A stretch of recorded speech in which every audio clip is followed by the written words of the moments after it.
बिल्लाहि मिनश्शैतानिर्रजीम बिस्मिल्लाहिर्रहमानिर्रहीम। आइए आज हम फिर तामीर अदब हिस्सा अव्वल का सबक नंबर यानी पाठ नंबर 5 पढ़ेंगे। है की मिलावट की मश्क।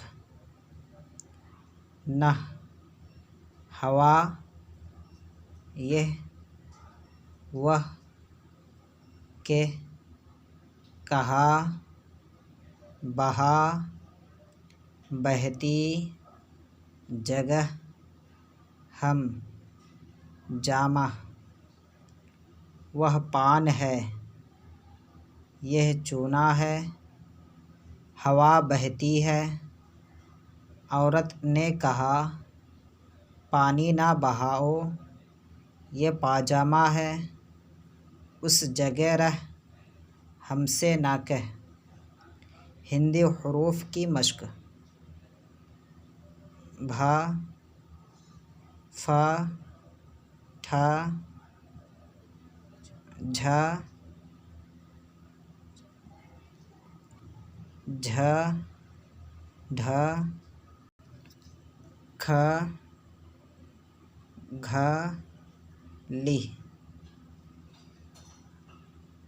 भ फ ठ ठ झ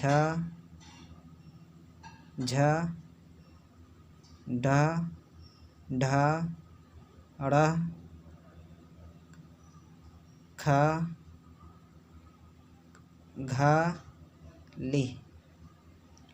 भा था धा रा भी थी भू झू घू घी भाला चूल्हा साथ हाथ हाथी भूल झूठ छोटा घोड़ा।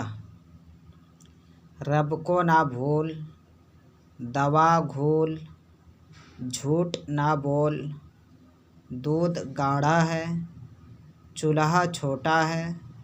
साथ ना छोड़ उसको भला ना दे हाथी दौड़ता है घोड़ा घास खाता था। ठीक है, आप इसे अच्छी तरीके से याद करें, मेहनत करें, कोशिश करें, इंशाअल्लाह कामयाबी ज़रूर मिलेगी। अस्सलामु अलैकुम वरहमतुल्लाहि वबरकातुहू।